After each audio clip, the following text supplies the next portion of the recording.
All right, what's going on YouTube? Today, let's talk about foreign alliances with the United States. So you understand that just because a country's allies doesn't mean you're completely allied with everybody in the country or with the government. So you understand alliances is a very hairy subject because an alliance with another country can be like a business deal where people really aren't friends. They're being merged or conglomerated into a monopoly of somebody's type. Now, we understand the United States is being bothered up by Russia at the current moment, and Putin's been giving Trump a lot of this praise, and, he's basically been standing behind Trump, and he's been basically, Trump sucked up to Putin too. And we know Putin's an evil, vicious person, and he knows how to manipulate people, he knows how to keep himself in power, and he's rigged the election, he's cheated in his college exams, he's just a dangerous person. But you understand now the true allies the United States have are Israel and the UK.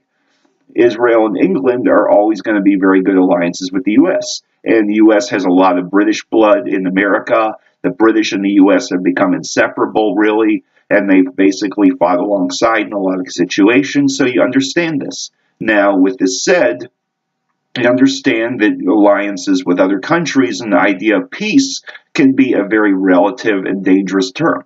If people want peace, I don't know what this means because you got to question what was the relationship before and what do they mean by the term peace. Because you understand when the Germans and the British had this peace pact before World War II took off and hit England, when the guy thought he got a peace pact with Hitler and thought he was not going to have the country in war, it was a big load of BS.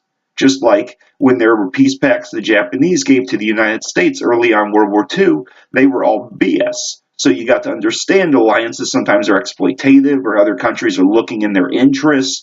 And then we get in this strategic balance where the Chinese are economically bonded to the United States. And China and the United States have economic connections. But on the other hand, the US and China are always spying on each other and always suspicious of each other, so it's a very hairy situation because some of the Chinese like the US and some really don't.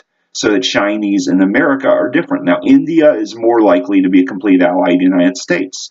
But China is one of those countries that they're very proud to be Chinese in a lot of these senses, and they'll buy into an economy and pump money into the economy to get the trade and everything.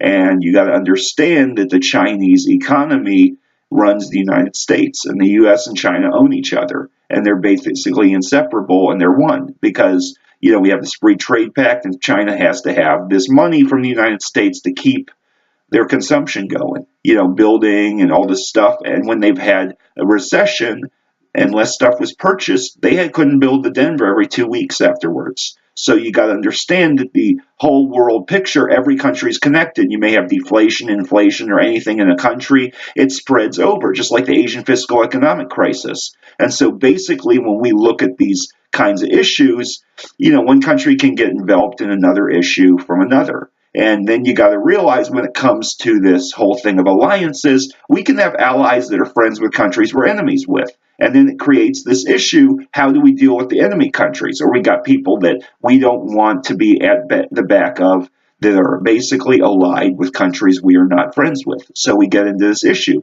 And then we got to look at what are our friends, because there could be Iranian people in the government that hate the United States and want to push extremism and anger against Israel, and a lot of Iranian people who don't agree with that at all and who would gladly want to move to America. So you see this dilemma. Then you got countries like Saudi Arabia where the Saudi royal family butters up the United States and bribes them and gives them money and pretends to be their best friends, and then they secretly support extremism and all kinds of totalitarian radicalism they keep out of their country, but they support it in a lot of other ways. They support extremism, and then the people that are motivated by their extremism go into Iraq and all these other places to try and motivate ISIS. So we have this complete dilemma, because there's countries that we really aren't friends with based on the way that they act in the foreign world, but they may seem like our friends, because you got to understand, actions speak louder than words.